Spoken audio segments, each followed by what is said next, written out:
નમસ્કાર મિત્રો, ગયા લેક્ચરમાં ભારતનું સ્થાન અને વિસ્તાર તેમજ વૈવિધ્યસભર વારસાની ચર્ચા કર્યા બાદ તમને આપેલ હોમવર્ક તમે કરી જ દીધું હશે. આજે હવે ભારતના વારસાના બીજા મુદ્દાઓ વિશે આપણે ચર્ચા કરીએ. હવે પછીનો મુદ્દો છે સંસ્કૃતિનો અર્થ. સંસ્કૃતિ એટલે જીવન જીવવાની રીત. મિત્રો, અહીં આપણે લીટી દોરીશું. દેશ કે સમાજમાં કાળક્રમે બદલાતા સંજોગો અનુસાર જનજીવનમાં આવતા પરિવર્તનો, સુધારા, સામાજિક નીતિ રીતિ ઇત્યાદિ વડે ભિન્ન ભિન્ન સમાજોની સંસ્કૃતિ બને છે. કે સમયાંતરે બદલાતા જતા સંજોગો અનુસાર જનજીવનમાં આવતા પરિવર્તનો, સુધારા, સામાજિક નીતિ રીતિમાં પરિવર્તનો જોવા મળે. જેમ કે ઉદાહરણના રૂપે હું તમને જણાવું તો પહેલાના જમાનામાં મનુષ્યનો વ્યવસાય માત્ર ખેતી હતો. હવેના સમયમાં આપણે જોઈએ તો પશુપાલન, નોકરી કે અન્ય ધંધા રોજગારમાં તેઓ જોડાયા. તો મિત્રો, એને પણ પરિવર્તન કહેવાય. તે ઉપરાંત ઘરમાં પણ અનેક સુધારાઓ કરી નવા સામાજિક માળખામાં પરિવર્તનનો તમે જોયા જ હશે. જૂના રીતિ રિવાજોમાં પણ હવે ઘણો બદલાવ આવ્યો છે. જેમ કે શુભ અને અશુભ પ્રસંગોમાં પણ પરિવર્તન. આમ જુદા જુદા સમાજોથી સંસ્કૃતિ બને છે.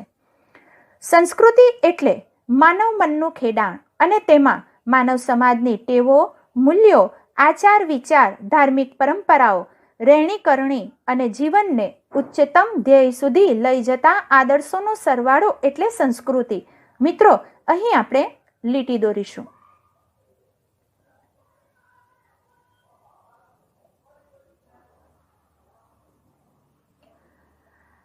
સંસ્કૃતિ એટલે માનવ મનનું ખેડાણ. સમયની સાથે માનવીના વિચારોમાં પરિવર્તનો આવતા હોય છે અને તેમાં પેઢી દર પેઢી જે વ્યક્તિઓ આવી એ માનવ સમાજની સારી ટેવો, તેમનામાં રહેલા વિશિષ્ટ ગુણો, તેમના વિચારો, તે ઉપરાંત ધાર્મિક પરંપરાઓ.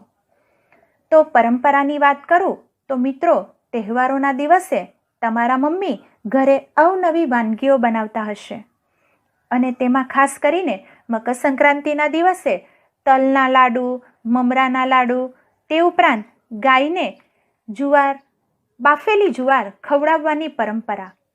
ધનતેરસના દિવસે આપણા ઘરે આપણે લક્ષ્મી પૂજન કરીએ છીએ, સાથે લાપસી અને કંસારનો પ્રસાદ ધરાવીએ છીએ. તો આ પરંપરાઓ હજી પણ આધુનિક સમાજમાં ફેરફારો સાથે આપણને જોવા મળે છે.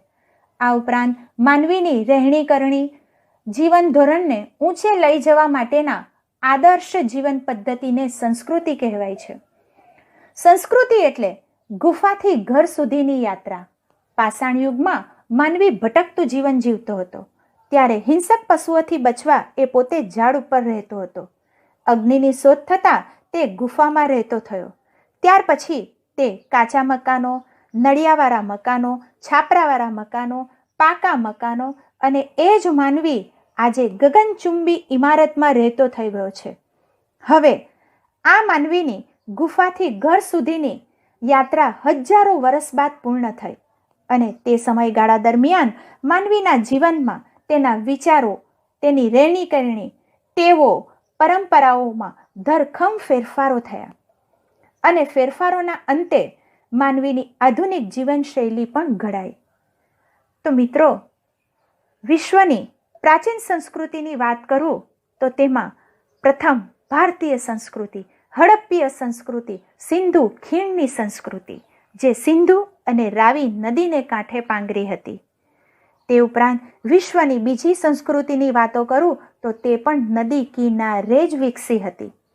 તેમાં મિસરની સંસ્કૃતિ નાઇલ નદીને કિનારે, ચીનની સંસ્કૃતિ હવાંગહો અને યાંગતે શ્યાંગ નદીને કિનારે, ઈરાકની મોસેપોટેમિયાની સંસ્કૃતિ યુફ્રેટિસ અને તેગીસ નદીને કિનારે. તો મિત્રો, અહીં આપણે 2 માર્ક્સનો પ્રશ્ન શીખી લીધો છે. પ્રશ્ન તમારો એમ હશે, સંસ્કૃતિ એટલે શું? સંસ્કૃતિનો અર્થ સ્પષ્ટ કરો. જવાબ તમારો અહીંથી અહીં સુધીનો રહેશે. 2 માર્ક્સનો પ્રશ્નનો જવાબ. આગળ જઈએ. ભારતીય સંસ્કૃતિનો વારસો. મિત્રો, તમને અહીં હું એક પ્રશ્ન પૂછું. વારસો એટલે શું? તો તમે મને એમ જ કહેશો કે વારસો એટલે દાદા દાદી તરફથી મળેલી સંપત્તિઓ. હા, પણ એટલું પૂરતું નથી. વારસો એટલે આપણને આપણા પૂર્વજો તરફથી મળેલી અમૂલ્ય ભેટ. તો મિત્રો, વારસો બે પ્રકારનો હોય છે, ભૌતિક વારસો અને જૈવિક વારસો. તેના વિશે તમને હું ટૂંકમાં કહીશ. ભૌતિક વારસો જે દાદા દાદી એટલે કે પૂર્વજો તરફથી મળેલી સંપત્તિઓ, જેમાં ઘર, જમીન, ઘરણા વગેરેનો સમાવેશ થાય છે. જૈવિક વારસો જેમાં બાળકને જન્મ સાથે જ માતા પિતાના શારીરિક અને માનસિક લક્ષણો પ્રાપ્ત થાય છે. મિત્રો, તેમાં તમે સાંભળ્યું જ હશે, કોઈક મહેમાન તમારા ઘરે આવે અને તમને ઘણા વર્ષ પછી જુએ છે, તો તે તમને જોઈને તરત જ કહેશે, અરે, આ તો તેના પપ્પા જેવી જ દેખાય છે ને. તો વગેરે જેવા તમારા લક્ષણો માતા પિતા કે તમારા ઘરના અન્ય સભ્યો સાથે તેઓ સરખાવવાનો પ્રયત્ન કરે છે, એટલે એને જૈવિક વારસો કહેવાય.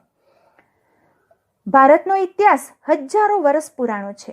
શાળાકીય અભ્યાસમાં લેવાતી દૈનિક પ્રતિજ્ઞામાં આપણે બોલીએ છીએ, ભારત મારો દેશ છે, બધા ભારતીયો મારા ભાઈ બહેન છે, હું મારા દેશને ચાહું છું અને તેના સમૃદ્ધ અને વૈવિધ્યપૂર્ણ વારસાનો મને ગર્વ છે, એમ કહીએ છીએ.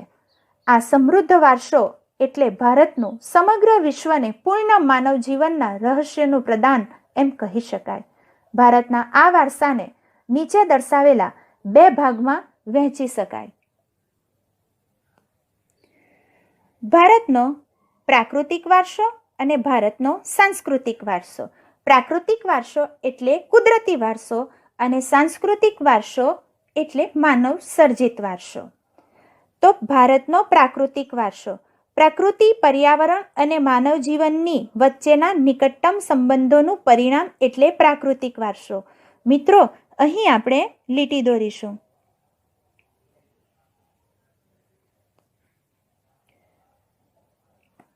પ્રકૃતિ વગર પર્યાવરણ અને માનવ જીવનનું કોઈ મહત્વ નથી. તેવી જ રીતે પર્યાવરણ વગર પ્રકૃતિ અને માનવ જીવનનું કોઈ અસ્તિત્વ નથી. તે જ રીતે માનવ જીવન વગર પ્રકૃતિ અને પર્યાવરણ એ પણ નિરર્થક ગણાય છે. તેથી જ પ્રકૃતિ, પર્યાવરણ અને માનવ જીવનની વચ્ચેના નિકટતમ સંબંધોનું પરિણામ એટલે પ્રાકૃતિક વારસો. પ્રાકૃતિક વારસો એ કુદરતની ભેટ છે. હા, કુદરત તરફથી મળેલી અમૂલ્ય ભેટ છે. ભારતનો પ્રાકૃતિક વારસો વિશિષ્ટ અને વૈવિધ્યસભર છે. હા મિત્રો, વિવિધતા વાળો વારસો છે, જેમાં ઊંચા પર્વતો, નદીઓ, ઝરણા, સાગરો, લાંબા દરિયા કિનારા, વિશાળ ફળદ્રુપ મેદાનો, ખીણ પ્રદેશો, રણોનો સમાવેશ થાય છે, તથા વૃક્ષો, વનસ્પતિ, જીવજંતુઓ, ઋતુઓ, પશુ પક્ષી, પ્રાણીઓ અને વૈવિધ્યપૂર્ણ ભૂમિ દ્રશ્યો, વિવિધ પ્રકારના ખડકો, ખનિજોનો સમાવેશ થાય છે. તો મિત્રો, અહીં આપણે જોઈએ તો વૃક્ષો, તો અસંખ્ય પ્રકારના વૃક્ષો આપણે જોયા છે ભારતની ભૂમિ ઉપર. અવનવી પ્રકારની વનસ્પતિઓ, અલગ અલગ જાતના જીવજંતુઓ, ઋતુઓ તો તમે જાણો જ છો, શિયાળો, ઉનાળો અને ચોમાસું. તેની પેટા ઋતુઓની વાત કરું તો શરદ, હેમંત, શિશિર, વસંત, વર્ષા અને ગ્રીષ્મ. તે ઉપરાંત અલગ અલગ જાતના પશુ પક્ષીઓ અને વૈવિધ્યસભર ભૂમિ દ્રશ્યોમાં આપણે જોઈએ તો નદીઓ, દરિયાઓ, મહાસાગર, પર્વત, શિખર, ડુંગર, ખીણ પ્રદેશ, કોતર, મેદાનો, રણ પ્રદેશો, વિવિધ પ્રકારના ખડકો અને આ ખડકોમાંથી પ્રાપ્ત થતી અનેક પ્રકારની ખનિજોનો સમાવેશ થાય છે. આપણે સૌ પ્રકૃતિના સંતાનો છીએ.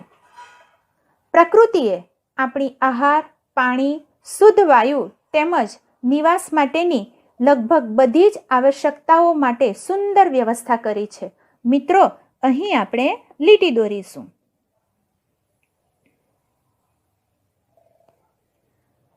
પ્રકૃતિએ આપણી જરૂરિયાતોની સુંદર વ્યવસ્થા કરી છે. તેમાં આહાર માટે ખેતી દ્વારા પ્રાપ્ત થતા ધન ધાન્ય શાકભાજી ફળોનો સમાવેશ થાય. પાણી માટે નદી ઝરણા કૂવાઓનો સમાવેશ થાય. શુદ્ધ વાયુ જે વાતાવરણમાંથી મળી રહે છે. નિવાસ માટે હવા ઉજાસવાળી રહેવાની જગ્યાઓ. મિત્રો, અહીં આપણે 2 માર્ક્સનો પ્રશ્ન શીખી લીધો છે. પ્રશ્ન તમારો એમ હશે, ભારતના પ્રાકૃતિક વારસામાં સમાવિષ્ટ થતી બાબતો કઈ કઈ? તો તમારો જવાબ મિત્રો અહીંથી શરૂ થશે અને અહીં તમારો જવાબ પૂર્ણ થશે. ઓકે, આપણે આગળ જઈએ. પ્રકૃતિ સાથેનો આપણો વ્યવહાર શ્રદ્ધાપૂર્વક હોવાના ઉદાહરણો પંચતંત્રની વાર્તાઓ અને બૌદ્ધ ધર્મની જાતક કથાઓમાં જોવા મળે છે. આપણા લોકસંગીત અને શાસ્ત્રીય સંગીતમાં પણ ઋતુઓ અને પ્રકૃતિ સાથેનો સંબંધ જોવા મળે છે. તો હું તમને એક વાત કરું તો વહેલી સવારે કોઈ ધમાકેદાર મ્યુઝિક સાથે ગીત તમે મૂકી દો તો ઘરે બધા જ ખીજવાશે, આજુબાજુના વ્યક્તિ પણ ખીજવાશે, અરે ભાઈ તારું આ ગીત બંધ કર. એના કરતાં વહેલી સવારે સરસ મજાની પ્રભુ પ્રાર્થના અને ભજન જો આપણે સાંભળીએ તો એ આપણને બહુ જ ગમે છે.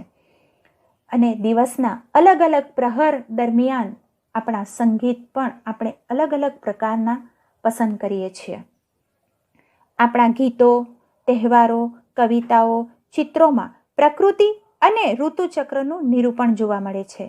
તો મિત્રો, તેમાં તમે જોયું હશે આપણી ભાષામાં ગુજરાતી, હિન્દી અને અંગ્રેજી એમાં નદીઓ, ઝરણાઓ, ડુંગરો એના વિશે સરસ મજાની કવિતાઓ તમે અભ્યાસ કરી ચૂક્યા હશો. નિસર્ગોપચાર, નેચરોપથી, આયુર્વેદિક, યુનાની જેવી ચિકિત્સા પદ્ધતિ પ્રકૃતિ પર આધારિત છે. તો નેચરોપથી જે દવા વિના કુદરતી ઉપચારથી સારા થવાની પદ્ધતિ છે, જેમાં પંચતત્વનો આધાર લેવામાં આવે છે. પંચતત્વ પૃથ્વી, જળ, આકાશ, અગ્નિ અને વાયુ દ્વારા સારવાર અપાય છે. આયુર્વેદિકમાં જુદી જુદી વનસ્પતિઓનો ઉપયોગ કરી ઔષધિ બનાવવામાં આવે છે. યુનાની ચિકિત્સા પદ્ધતિ મૂળ ગ્રીસ દેશમાંથી આવી છે. 11મી સદીમાં આરબો અને પર્શિયન વિદેશી પ્રજાઓએ આ પદ્ધતિની ઓળખ ભારતને આપી હતી. જેવી ચિકિત્સા પદ્ધતિ એ પણ પ્રકૃતિ પર આધારિત છે. હવે જોઈએ ભૂમિ દ્રશ્યો. ભૂમિ આકારો દ્વારા અનેક ભૂમિ દ્રશ્યોનું સર્જન જોવા મળે છે. તો ભૂમિ આકારો મેદાનો, ડુંગર, શિખર, ઉચ્ચ પ્રદેશો, નદી, રણો દ્વારા અનેક ભૂમિ દ્રશ્યોનું સર્જન જોવા મળે છે. દાખલા તરીકે હિમાલય પર્વત એ ભૂમિ આકાર છે. હિમાલયમાં અનેક પ્રકારની ઉપયોગી વનસ્પતિ, ખનિજો, અવનવા પશુ પક્ષી અને શિખરો બરફથી છવાયેલા રહે છે. તેનાથી મોટી નદીઓ બારેમાસ ભરપૂર પાણીથી સમૃદ્ધ રહે છે. હા મિત્રો, હિમાલય એ બરફાચ્છાદિત પ્રદેશ છે અને એ હિમાલયમાંથી નીકળતી નદીઓ એ બારેમાસ પાણીથી ભરપૂર રહે છે. આ નદીઓમાં વર્ષમાં 2 વખત પૂર આવે છે. ઉનાળામાં બરફ પીગળવાને કારણે અને ચોમાસામાં વધુ વરસાદ પડવાને કારણે. તરાઈના જંગલો પણ ત્યાં આવેલા છે. તે ઉપરાંત હિમાલયમાં અમરનાથ, બદ્રીનાથ, કેદારનાથ જેવા યાત્રાના સ્થળો, નંદાદેવી જેવા શિખરો પણ અહીં આવેલા છે. ભારત માટે હિમાલયનું ઘણું મહત્વ છે.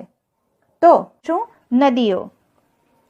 પ્રાચીન કાળથી નદીઓ પ્રાકૃતિક માર્ગ પૂરો પાડતી રહી છે. એટલે કે નદીનો ઉપયોગ પ્રાચીન કાળથી જ જળમાર્ગ તરીકે થતો આવ્યો છે. એટલે કે એક જગ્યાએથી બીજી જગ્યાએ જવા માટે નદીનો ઉપયોગ થતો હતો. ભારતીય સંસ્કૃતિ સિંધુ અને રાવી નદીના કિનારે પાલન પોષણ પામી છે. મિત્રો, આપણે અહીં લીટી દોરીશું. પ્રાચીન કાળથી જ માનવ જીવન હંમેશા નદી કિનારે જ પાંગર્યું છે. વિશ્વની તમામ સંસ્કૃતિઓ નદી કિનારે જ વિકાસ પામી છે. તેનું કારણ એ છે કે નદી કિનારે માનવ જીવનને વિકસાવવાની તમામ અનુકૂળતાઓ મળી રહે છે. તેથી જ મિત્રો, આપણી ભારતીય સંસ્કૃતિ સિંધુ અને રાવી નદીને કિનારે જ વિકાસ પામી હતી. સિંધુ, ગંગા, યમુના, સરસ્વતી, નર્મદા, ગોદાવરી, કૃષ્ણા, કાવેરી જેવી લગભગ બધી જ નદીઓએ ભારતના લોકજીવન પર પ્રગાઢ અસરો ઉપજાવી છે. સિંધુ, ગંગા, યમુના, સરસ્વતી, નર્મદા, ગોદાવરી, કૃષ્ણા, કાવેરી આ બધી જ નદીઓએ પણ ભારતીય સંસ્કૃતિને સમૃદ્ધ બનાવવામાં મહત્વનું યોગદાન આપ્યું છે. પીવાનું પાણી, વપરાશનું પાણી, સિંચાઈ, વીજળી, ખેતી, જળમાર્ગ જેવી આપણી મહત્વની જરૂરિયાતો સંતોષવામાં નદીનું સ્થાન અગ્રીમ છે. મનુષ્યને પીવાનું પાણી, વપરાશનું પાણી, સિંચાઈ, વીજળી, ખેતી, જળમાર્ગ જેવી આપણી મહત્વની જરૂરિયાતો સંતોષવામાં નદીઓનું સ્થાન મહત્વનું રહ્યું છે. તે ઉપરાંત માટીના વાસણો, મકાનો, લીપણ તથા ઉદ્યોગોના વિકાસ માટે પણ માનવીએ નદીના પાણી ઉપર આધારિત રહેવું પડ્યું છે. નદી કિનારેની માટી ચીકણી હોય છે, તેથી તેમાંથી માટીના વાસણો બનાવવા, મકાનો બનાવવા અને તે ઉપરાંત લીપણ કે ઉદ્યોગોના વિકાસ માટે પણ માનવીએ નદીના પાણી ઉપર જ આધાર રાખવો પડે છે. તેથી જ મિત્રો, અહીં આપણે લીટી દોરીશું કે નદીઓએ ભારતીય પ્રજા જીવનને સમૃદ્ધ બનાવ્યું છે. આપણી સંસ્કૃતિમાં પ્રાચીન કાળથી નદી કિનારેના ઉષા અને સંધ્યાના વિવિધ ભૂમિ દ્રશ્યો દ્વારા ભરપૂર સૌંદર્ય, કલા, સૂઝ અને કૌશલ્યનો વિકાસ પણ આ પ્રકૃતિના વારસામાંથી જ મળ્યો છે. આપણી ભારતીય સંસ્કૃતિમાં પ્રાચીન કાળથી જ નદી કિનારેના ઉષા અને સંધ્યાના એટલે કે ઉષા એટલે સવાર અને સંધ્યા એટલે સાંજના ભૂમિ દ્રશ્યો દ્વારા ભરપૂર સૌંદર્ય, કલા, સૂઝ અને કૌશલ્યનો વિકાસ પણ પ્રકૃતિના વારસામાંથી જ મળ્યો છે. મિત્રો, ચિત્રકલામાં તમે શીખી ગયા છો કુદરતી દ્રશ્યો. તેમાં પર્વતમાંથી સૂર્ય ઉગતો હોય, એક તરફ નદી વહીને જઈ રહી હોય, પનિયારીઓ નદી કિનારેથી પાણી ભરીને જઈ રહી છે અને આકાશમાં પક્ષીઓ ઉડીને જઈ રહ્યા છે. આવા ચિત્રો ચિત્રકારોએ પણ પોતાના ચિત્રોમાં આલેખતા હોય છે અને તમે પણ દોર્યા હશે. કેમ, ખરું ને? તેથી આપણે નદીને લોકમાતાનું બહુમાન આપ્યું છે.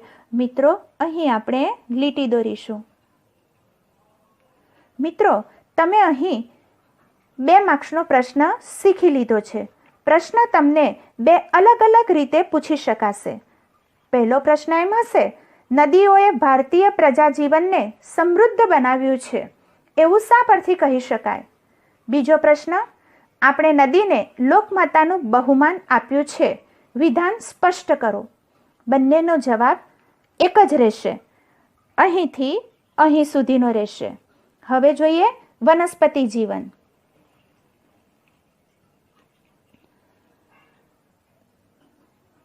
ભારતની પ્રજા આદિ સમયથી પર્યાવરણ પ્રેમી રહી છે, જેની સાક્ષી તેનો વૃક્ષ પ્રેમ, પુષ્પ પ્રેમ અને છોડવાઓ પ્રત્યેનો આદર સૂચવે છે. મિત્રો, ભારતીય પ્રજા આદિ સમયથી પર્યાવરણ પ્રેમી રહી છે અને પ્રાચીન સમયના રાજા મહારાજાઓ પણ વૃક્ષ પ્રેમી અને પુષ્પ પ્રેમી હતા. તેના ઉદાહરણની વાત કરું તો મુગલ રાજા શાહજહાંએ શ્રીનગરમાં શાલીમાર બાગ બનાવ્યો હતો અને બાબરે આગ્રામાં આરામ બાગ બનાવ્યો હતો, જે એ બાબતની સાક્ષી પૂરે છે કે ભારતની પ્રજા આદિ સમયથી પર્યાવરણ પ્રેમી રહી છે. માણસ, પ્રાણી, પશુ પક્ષીઓના આહાર માટે વનસ્પતિ પર આધાર રાખવો પડે છે. દરેક મનુષ્ય, પ્રાણી, પક્ષીઓ કોઈને કોઈ રીતે તો આહાર માટે વનસ્પતિ પર જ આધાર રાખે છે. ભારતમાં વડ, પીપળો, તુલસી વગેરેની પૂજા ધૂપ દીપ કરવામાં આવે છે. ભારતમાં વડ, પીપળો ને તુલસીને પવિત્ર માની તેની લોકો પૂજા કરે છે.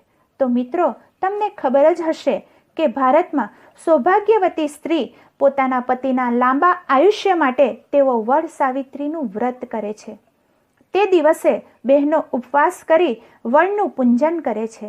તેના મહત્વ માટે પ્રાચીન સમયથી વાર્તા પણ પ્રચલિત છે કે સતી સાવિત્રી પોતાના પતિ સત્યવાનના પ્રાણની રક્ષા વડના ઝાડ નીચે બેસીને જ કરી હતી અને સત્યવાનને જીવિત કર્યા હતા. ત્યારથી જ વડ સાવિત્રીનું વ્રત સૌભાગ્યવતી બહેનો કરે છે. વડના વૃક્ષમાં ભગવાન ત્રિમૂર્તિનો વાસ છે એમ પણ કહેવાય છે. મૂળમાં બ્રહ્માજી, થડમાં વિષ્ણુજી, ડાળ પાનમાં શિવજીનો વાસ હોય છે. તેવી જ રીતે પીપળાનું પણ ધાર્મિક મહત્વ છે. કેટલાક એવું કહે છે કે તેમાં વિષ્ણુજીનો વાસ છે અને કેટલાક એવું પણ કહે છે કે તેમાં બ્રહ્મા, વિષ્ણુ અને મહેશનો વાસ છે. તેથી પીપળો પણ આપણા માટે પૂજ્ય છે. તુલસીને પણ પવિત્ર માનવામાં આવે છે, જે ભગવાન શ્રી કૃષ્ણના ચરણોમાં સદૈવ રહેનારી. ઉપરાંત તુલસી વિના પ્રસાદ ભગવાનને ધરાવવાતો નથી, તે તમે જાણો જ છો. તે ઉપરાંત તુલસીમાં ઔષધીય ગુણ પણ રહેલા છે, જેમ કે શરદી, ખાંસી, કફ, તાવ અને તાજેતરમાં ચાલી રહેલ મહામારીમાં પણ નિષ્ણાત ડોક્ટરોએ તુલસીનું સેવન કરવાનું કહ્યું છે.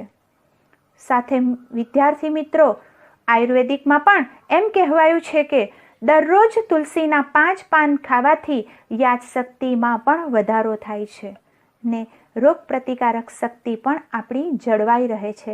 તેથી તુલસીનું પણ આપણા જીવનમાં વિશેષ મહત્વ છે. અનાજ, કઠોળ, તેલીબિયાના છોડ, ધન ધાન્યથી લહેરાતા ખેતરો, વન સમૃદ્ધિથી ભરેલા જંગલો અને ઔષધિઓ માટે ઉપયોગી છોડવાઓએ આપણા અતિ પ્રાચીન કાળથી જીવનને સમૃદ્ધ બનાવ્યું છે. મિત્રો, અનાજમાં ઘઉં, જુવાર, ચોખા, બાજરી, મકાઈ જે સૌ એનો ઉપયોગ કરે છે. કઠોળમાં મગ, મઠ, વાલ, ચણા વગેરે. તેલીબિયામાં મગફળી, તલ, રાઈ, કપાસ જેમાંથી આપણે ખાદ્ય તેલ આપણને મળી રહે છે. પાકોથી લહેરાતા ખેતરો, ઘનઘોર જંગલો. તે ઉપરાંત ઔષધિઓ માટે ઉપયોગી છોડવાઓએ પ્રાચીન કાળથી જ જીવનને સમૃદ્ધ બનાવ્યું છે. હરડે, આંબળા, બેહડા, કુંવરપાઠું, અરડુસી, લીમડો વગેરે ઔષધિઓએ તથા મોગરો, ગુલાબ, કમળ, ડમરો, સૂર્યમુખી, ચંપો, નિશિગંધા, જુઈ વગેરે જેવા પુષ્પોએ માનવ જીવનને ખૂબ સુંદર, સુવાસિત, નિરામય અને સમૃદ્ધ બનાવ્યું છે. તો હરડે, આંબળા, બેહડા, કુંવરપાઠું, અરડુસી, લીમડો વગેરેનો ઉપયોગ દવા તરીકે થાય છે, જ્યારે મોગરો, ગુલાબ, કમળ, ડમરો, સૂર્યમુખી, ચંપો, નિશિગંધા, જુઈ વગેરે જેવા પુષ્પોએ માનવ જીવનને સુંદર, સુગંધીદાર, સ્વસ્થ અને સમૃદ્ધ બનાવ્યું છે. આમ ભારતના સામાજિક ધાર્મિક જીવન પર વનસ્પતિનો અસરકારક પ્રભાવ રહ્યો છે. મિત્રો, અહીં આપણે 2 માર્ક્સનો પ્રશ્ન શીખી લીધો છે. પ્રશ્ન મુદ્દાની પ્રથમ લીટી. ભારતની પ્રજા આદિ સમયથી પર્યાવરણ પ્રેમી રહી છે એવું શા પરથી કહી શકાય? એનો જવાબ અહીંથી અહીં સુધીનો રહેશે. હવે આપણે જોઈએ વન્યજીવન. પ્રાચીન સમયથી ભારત દેશ પ્રકૃતિ પ્રેમી હોવાની સાથે સાથે પ્રાણી પ્રેમી સંસ્કૃતિ ધરાવતો દેશ છે. પ્રાચીન સમયથી જ ભારત પ્રકૃતિ પ્રેમી હોવાની સાથે સાથે પ્રાણી પ્રેમી સંસ્કૃતિ ધરાવતો દેશ ગણાય છે. વાઘ, સિંહ, હાથી, ગેંડો, શિયાળ, રીંછ, હરણ, રોઝ, સાબર, સસલા, અજગર, સાપ, નાગ, નળિયો, ગો, સાવડી જેવા અનેક જીવો જોવા મળે છે. વિશ્વમાં એશિયાઈ સિંહો માત્ર ગુજરાતના ગીરના જંગલોમાં જ જોવા મળે છે. આપણી ધાર્મિક માન્યતાઓમાં લોકોએ કેટલાક વન્યજીવોને વાઘ, મોર, મગર, ગરુડ વગેરેને દેવદેવીઓના વાહન તરીકે સ્થાન આપ્યું છે. તો આપણી ધાર્મિક માન્યતા અનુસાર કેટલાક વન્યજીવોને દેવદેવીઓના વાહન તરીકે સ્થાન મળ્યું છે. તેમાં ભગવાન શિવના વાહન તરીકે નંદી, અંબા માતાના વાહન તરીકે વાઘ, કાર્તિકેયનું વાહન મોર, ખોડિયાર માતાના વાહન તરીકે મગર અને ગરુડ ને વિષ્ણુ ભગવાનનું વાહન તરીકે ગણવામાં આવે છે. આપણી રાષ્ટ્રીય મુદ્રામાં પણ 4 સિંહો, ઘોડો, હાથી તથા બળદની આકૃતિ મૂકીને તેનું મૂલ્ય આંક્યું છે. તો મિત્રો, આપણી રાષ્ટ્રીય મુદ્રામાં ઊભેલા 4 સિંહોની આકૃતિ જે સમ્રાટ અશોકે જે વિજય સ્તંભ બનાવ્યો હતો તેમાં 4 સિંહો એકબીજાને અડીને ઊભા છે. સમ્રાટ અશોકે એ બૌદ્ધ ધર્મનો ફેલાવો કર્યો હતો. સ્તંભની નીચે હાથી, ઘોડો અને આખલાની આકૃતિ કોતરેલ છે, જે ભગવાન બૌદ્ધના જીવનનું આલેખન કરે છે. ભગવાન બુદ્ધના જન્મ સમયે તેની માતાના સ્વપ્નમાં હાથી દેખાયો હતો. ઉપરાંત બુદ્ધનો જન્મ વૃષભ રાશિમાં થયો હતો. વૃષભનો અર્થ બળદ થાય છે, જે મહેનત કરવાનું સૂચન કરે છે. ભારત સદીઓથી ખેતી પ્રધાન દેશ તરીકે ઓળખાય છે. ખેતર ખેડવા માટે બળદનો ઉપયોગ થાય છે. સાથે ભગવાન બુદ્ધ જ્યારે માનવ કલ્યાણ માટે એમણે ગૃહ ત્યાગ કર્યો હતો ત્યારે કંથક નામના ઘોડા ઉપર તેમણે સવારી કરેલી. તેથી ઘોડાને જ્ઞાન અને પ્રગતિનું પ્રતીક માનવામાં આવે છે ને સિંહને શક્તિનું પ્રતીક ગણવામાં આવે છે. વળી આ વન્યજીવોની રક્ષા માટે અભયારણ્યો બનાવી તેમના જીવનની સુરક્ષા માટે કાયદા પણ ઘડેલ છે. સમય સાથે મિત્રો, આ પ્રાણીઓ લુપ્ત કે વિનાશને આરે હોવાથી કેન્દ્ર અને રાજ્ય સરકારે તમામ વન્યજીવો કુદરતના સાનિધ્યમાં મુક્ત રીતે હરીફરી શકે તે માટે અભયારણ્યની વ્યવસ્થા કરવામાં આવી છે અને આ વન્યજીવોની સુરક્ષા માટે કાયદાઓ પણ ઘડવામાં આવ્યા છે. મિત્રો, આજનો લેક્ચર હું અહીં પૂરો કરું છું. વિડીયોના અંતે હોમવર્ક મૂક્યું છે, જે તમારે નોટબુકમાં કરવાનું રહેશે. સાથે આપેલ 2 માર્ક્સના પ્રશ્નો પણ તમારે મોઢે કરી નોટબુકમાં લખવાના રહેશે. હવે પછીના લેક્ચરમાં ભારતના સાંસ્કૃતિક વારસાની ચર્ચા કરીશું.